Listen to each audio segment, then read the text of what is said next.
Ali, est-ce que tu peux nous parler un peu de tes performances sur le terrain? Qu'est-ce que tu arrives à réaliser? Peut-être une anecdote lors d'un match. Est-ce que tu peux nous expliquer un peu? Bon, écoute, après les performances individuelles, c'est pas quelque chose vraiment que je privilégie. Comme je l'ai toujours dit, le plus important, ce qui prime pour moi, c'est le collectif. Après, c'est bien beau d'être, bon, c'est une fierté pour moi déjà. Ça fait quand même 2 tournois de suite où je suis élu meilleur joueur. Au fond, c'est un objectif, bien sûr, mais voilà, ça vient naturellement et je suis vraiment en confiance ces temps-ci, beaucoup plus en confiance sur le terrain. Je me sens mieux, même physiquement.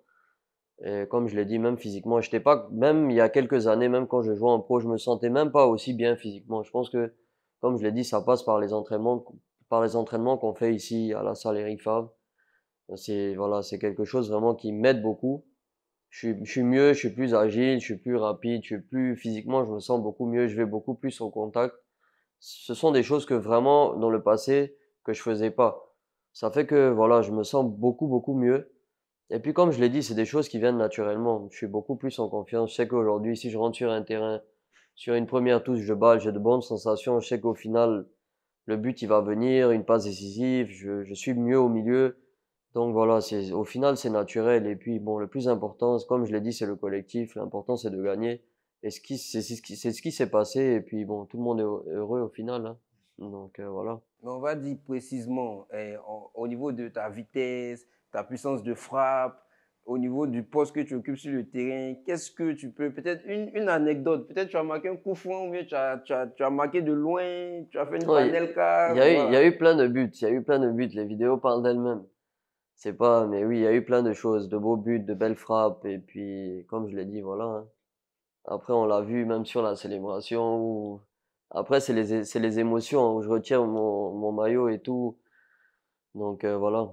Coach David, comment toi tu sais que on va dire, ton client, si je peux le dire ainsi, ou bien ton patient, ton petit frère, voilà, arrive à performer? Est-ce que tu vas assister à ces matchs pour être au plus près de ses performances, pour voir s'il a quelque chose à ajuster, ou bien c'est à travers les vidéos que tu arrives à voir comment Non, moi, améliorer? j'ai beaucoup suivi. Bon, après, moi, je suis très pris pour le travail, hein. Je suis à 5 heures en place, jusqu'à 22 heures.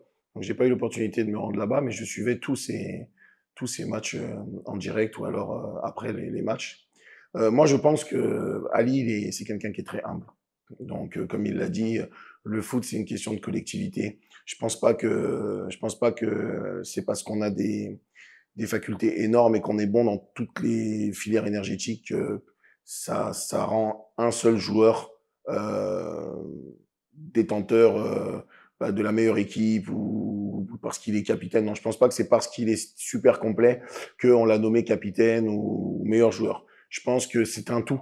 Je pense qu'il sait gérer une équipe. Je pense qu'il sait se faire entendre. Je pense que par-dessus tout, il a tellement d'éducation, d'humilité et de niveau aussi, il faut le dire, qu'il est très respecté et écouté de ses collègues, d'accord, de ses coéquipiers.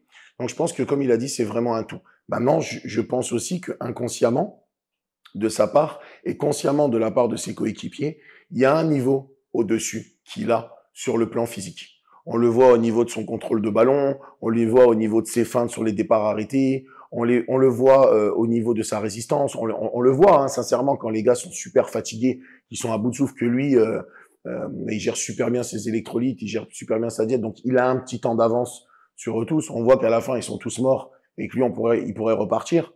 Donc on le voit à travers lui, on le voit à travers aussi différents joueurs, mais on sent quand même voilà qu'il y a un niveau qui est au-dessus. Vous avez parlé de CR7, il y a un niveau qui est au-dessus. C'est la même chose pour Ali sur tous les points. Voilà. Moi je pense que Ali il a été élu meilleur joueur de l'année parce que il représente le capitaine idéal, il représente l'image du foot par par son excellence, du fait qu'il est complet. Je pense que ce tournoi de village, c'était super important pour le Liban, qui traverse des moments compliqués. Je pense que c'est un énorme soutien aussi que on peut apporter au Liban. Et je pense que Ali, il a joué par-dessus tout avec son cœur, avec toute la passion qu'il a pour le foot, et bah voilà, en soutien aussi avec le Liban. Donc je pense qu'il y avait une très belle cohésion d'équipe, il y avait une très très belle alchimie avec tous ses coéquipiers, et c'est ce qui a fait qu'il a su se démarquer. Et après, c'est un petit peu la même chose qui se passe ici à la salle. Ali, il est idolâtré de partout, il le sait. Moi, j'ai des gens qui m'appellent, qui me disent, ouais, je viens de la part d'Ali. Bon, moi, je veux le même corps. Bon, moi, je veux la même condition physique. Bon, moi, je veux être aussi agile. Donc après, les chiens font pas des chats, hein. Je pense que Ali, indirectement, il est influenceur sans chercher à l'être. Voilà. Il a beaucoup de charisme. Il est très beau dans sa gestuelle, dans son attitude, physiquement. Voilà, globalement, c'est un athlète. Bah voilà, c'est un athlète de haut niveau qui répond à tous les critères. Il me fait beaucoup penser. D'ailleurs, il y a beaucoup d'alchimie, il y a beaucoup d'amour entre lui et son coach, Oka, qui est l'élite dans le milieu du bodybuilding en Afrique. Et par-dessus tout aussi, il a une très très belle connexion avec Adiko, qui est un sportif de très très haut niveau. Et pareil avec Porgo ou Mozu, qui sont des très très bons combattants. Donc je pense qu'il a cette fibre du champion et que c'est vraiment ancré en lui. Donc inconsciemment, je pense que Ali il veut perdurer dans le temps et il se donne tous les moyens en suivant une diète au millimètre près, en ne pas lésinant sur les moyens, en mettant une supplémentation en place. Il a aussi ses petites techniques, attention, hein, il a sa technique de préchauffe, il a ses étirements, il a ses après-entraînements qu'il veut faire lui-même pour repartir toujours avec un petit bagage en plus. Il se challenge en permanence. Ali est pour moi un petit peu trop dur avec lui-même. C'est pour ça, dès qu'on va sentir une petite tension au mollet ou à l'ischio, je vais lui dire quand même de lever un peu le pied. Et il a quelque chose, je pense, que les autres fuient un peu, y compris son frère, que j'aime énormément et qui était un très très bel athlète aussi auparavant, mais qui a minimisé le facteur récupération. Donc il y a un petit peu de blessures qui ressortent. Puis bon, c'est pas le même âge non plus. Je pense que Ali, il est très axé sur le facteur récupération et régénération. Donc il met le paquet sur les massages, il met le paquet sur les bains de glace. Parce qu'il faut savoir qu'au-delà de 3 à 5 minutes, on n'est plus dans un facteur de récupération quand on est à 3 degrés. On est sur un facteur résistance et mental. Donc quand vous le voyez pendant 20 minutes s'endormir dans un bain de glace à 3 degrés, ça démontre encore une fois de plus qu'il l'a démontré sur le terrain, qu'il l'a démontré dans tous les plateaux de la salle, que il perdure un peu plus longtemps que les autres. Il vient plus tôt, Ali n'est jamais en retard, il finit un peu plus tard, il n'oublie jamais un repas. Donc voilà, je pense que sa rigueur et son mode de vie font qu'il a un petit temps d'avance sur les autres. Ok, donc Ali, est-ce qu'on peut dire, compte tenu de ta rigueur, tout ça, de ta méthode d'entraînement, tu te vois jouer jusqu'à 50 ans, 60 ans ou bien parle-nous un peu de l'avenir. Bon, à vrai dire, c'est l'objectif, hein, de perdurer, comme David l'a souligné. C'est l'objectif, c'est ce qui fait qu'on suit vraiment une hygiène de vie, voilà, au millimètre près. Après, moi, c'est mon objectif. C'est vrai que là, je joue pas à un haut niveau. Je l'ai fait auparavant, mais je veux continuer à jouer, je veux continuer à m'entraîner. Et puis aujourd'hui, bon, j'ai 28 ans, j'aurai 29 ans bientôt. Je me sens vraiment bien. Comme on dit, je me sens vraiment très très bien physiquement. Dieu merci, je touche du bois d'ailleurs. Mais c'est l'objectif d'être là encore 10 ans après, pouvoir jouer au foot, pouvoir. C'est vrai que on n'aura pas toujours la même intensité. Faut savoir faire la part des choses aussi. Et comme vous l'avez souligné, c'est le cas de CR7 aujourd'hui, 40 ans, il est toujours là au haut niveau. Donc c'est une motivation, c'est un exemple à suivre et puis c'est ce que je veux. C'est ce que je veux. Je veux être bien dans mon corps, même 10 ans après, et puis c'est l'objectif. C'est ce que je me fixe comme objectif en tout cas. Donc, hormis le sport, le football, quelles sont les répercussions aussi au niveau du travail? Parce qu'on sait que tu travailles aussi à côté, au niveau de l'entourage, la famille, même ici avec les coachs, coach David, la salle, tout ça. Comment est-ce que tu te sens hormis le football? Hormis le foot, ici à la salle, c'est devenu une famille. David, c'est mon grand frère. On se parle tous les jours par message. Je suis en voyage, je suis là. Il est toujours là pour me conseiller. Et puis c'est pareil pour tous mes coachs, hein. C'est mes frères. C'est pas mes coachs, c'est mes frères. Ici à la salle, on se connaît tous. On se voit presque, je les vois presque plus que ma famille parfois. Donc voilà.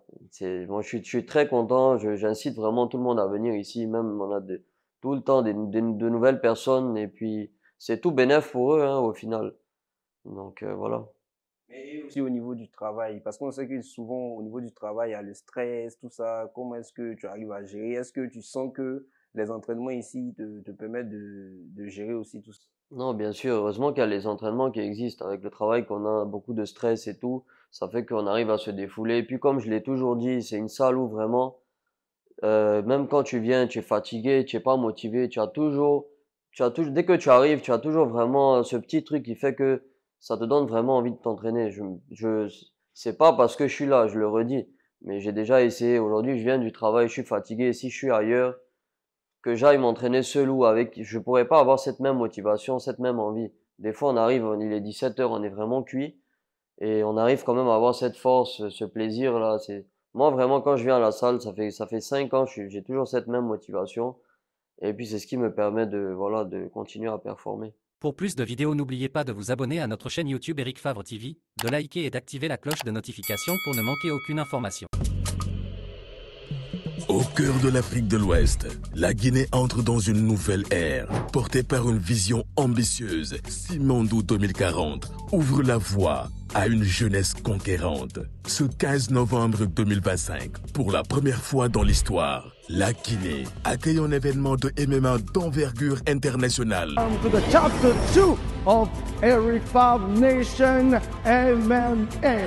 La Ligue Eric Favre Nation MMA au stade Petit Souris de Conakry pour révéler les talents guinéens et faire encore une fois rayonner le continent africain. Un show diffusé dans plus de 48 pays africains. Une fierté nationale avec le soutien du ministère des Sports de Guinée. Conakry, 15 novembre 2025, l'African Dream, c'est maintenant.